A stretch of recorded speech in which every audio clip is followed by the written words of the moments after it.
Welcome back, everybody. We're diving into some news today. Uh-huh. It's January 24th, 2025, just a few days into President Trump's second term, and things are already pretty wild. Seems like it, yeah. We're looking at this Fox News article. The headline is something else. Oh, yeah. Deportation flights have begun as Trump sends strong and clear message, White House says. Wow, okay, so jumping right in, huh? Yeah, no kidding.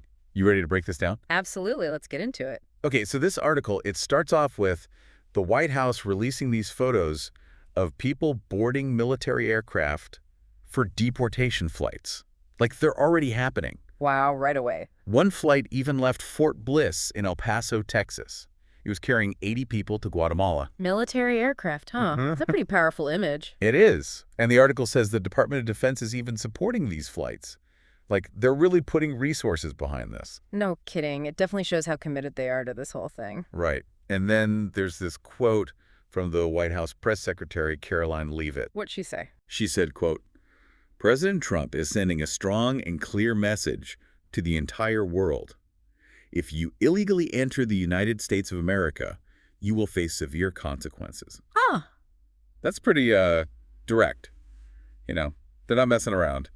yeah, it's a pretty no-nonsense approach for sure. Do new administrations usually take action this quickly? It's pretty uncommon, especially with something as complicated as immigration. But they clearly came in with a plan, and I guess they're just going for it. Yeah.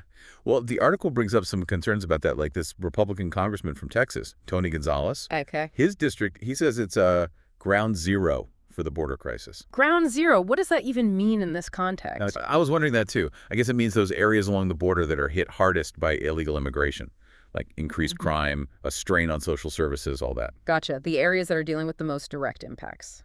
Yeah, exactly. So Congressman Gonzalez, being right there in the middle of it all, he's pretty vocal about these deportations. He said, and I'll quote, "In 4 days, President Trump has done more to protect our country than Biden did in 4 years." Wow. That's a strong statement. Yeah, no kidding. What do you think about that? I mean, he's definitely reflecting how a lot of people in his district probably feel. They want to see action on border security. They're frustrated. But it's important to remember not everyone feels that way. This is a super divisive issue. Definitely. Immigration always brings out strong opinions on both sides. That's for sure. Okay, well, before we get into the reactions and the controversy, let's stick with what the administration is actually doing. Sure. What else is in the article? Well, it says ICE, Immigration and Customs Enforcement, arrested over 530 illegal immigrants in just 1 day. And we're talking serious criminals here, like child sex offenders, gang members. Okay, so they're going after the high-risk individuals first. It seems that way. That's pretty standard for law enforcement to prioritize the people who pose the biggest threat. Makes sense. The article makes it clear they're targeting people with criminal records. They're not just deporting anyone they find. Right, right. And these arrests are just the beginning. Oh, really? Yeah, it says ICE had already made 460 arrests in the 4 days since Trump took office. Like, they're really ramping things up. So this isn't just a one-time operation. It's like a planned-out, sustained effort. It seems that way. Yeah. Okay, then the article gets into this ICE raid on a fish market in Newark, New Jersey. And this is where things get a little messy. Oh, what happened? Well, several workers were detained, and the mayor of Newark, Ras Baraka, he comes out swinging, saying that ICE didn't even have a warrant, calls it a violation of the Fourth Amendment. That's definitely going to raise some questions about how these raids are being carried out. Right. And then to make things even more complicated, one of the people they detained was a U.S. military veteran.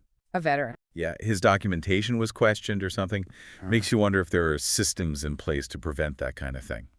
Yeah, that's a real concern. Like, what safeguards are there to make sure they're not detaining the wrong people? Exactly. And Baraka, he's not holding back at all. He's quoted in the article saying, "Newark will not stand by idly while people are being unlawfully terrorized." Wow.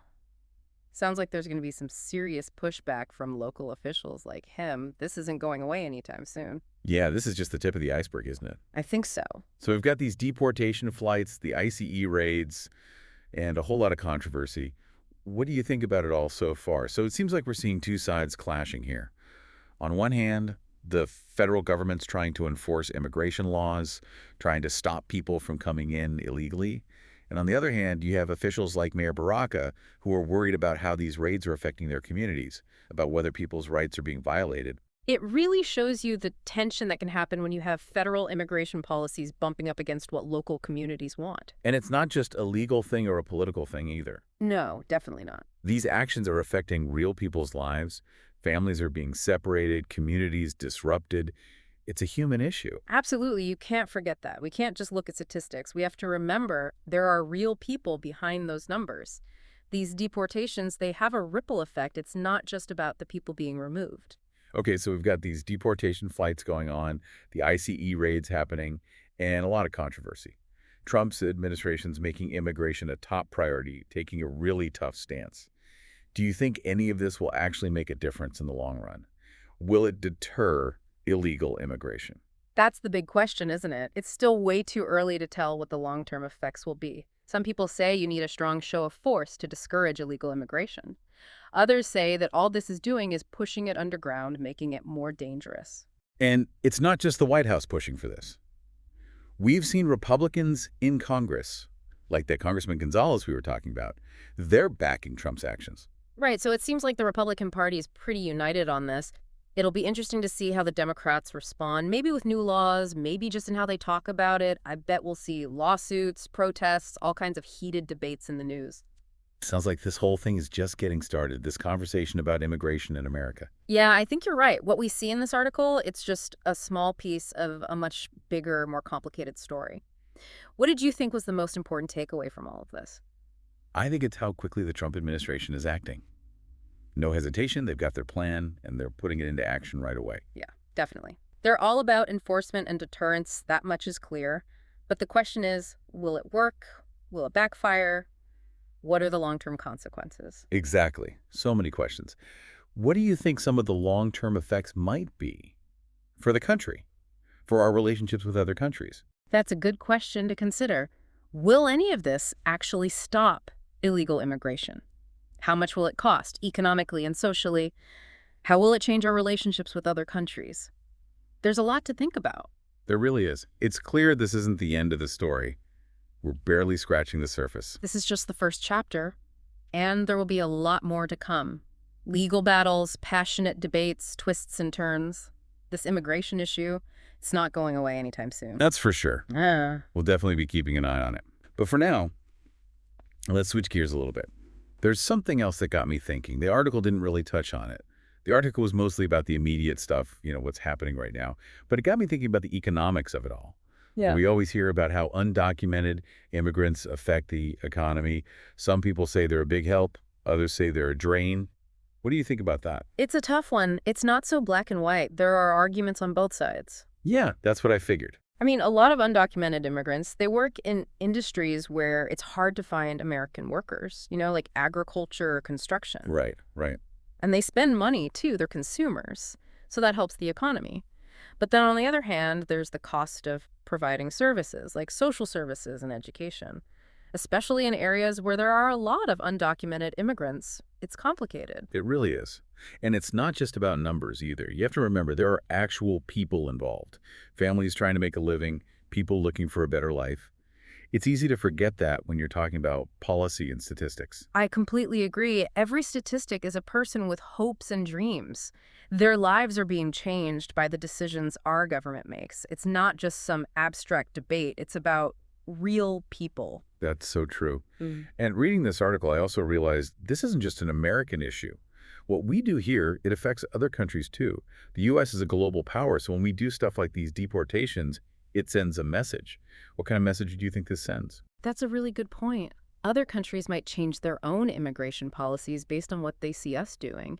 And it could change global migration patterns, too. Like if people see the U.S. is really cracking down, they might not even try to come here, or they might go somewhere else instead. It's all connected. Wow, it's a lot to take in. This whole deep dive has really shown me how complicated this issue is. It's not just about border security or laws. It's about economics, human rights, international relations. It affects so many different parts of our society. And it's a conversation we need to have. But we need to be thoughtful, we need to understand each other, and we need to be kind. We have to see the different sides, think about what could happen, and try to find solutions that actually work. There aren't any easy answers, but we can't just ignore the problem. That's a great way to put it. This deep dive has really given me a lot to think about. It makes me feel like we need to stay informed, stay involved, and keep talking about this. I agree. What happens with immigration in this country, it's still being decided, and everyone's voice matters. We need to keep learning, keep listening, and keep talking to each other so we can figure this out together.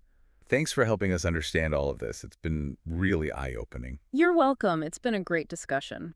To everyone listening, thanks for joining us on this deep dive. Keep exploring, keep asking questions, and keep diving deep. We'll see you next time.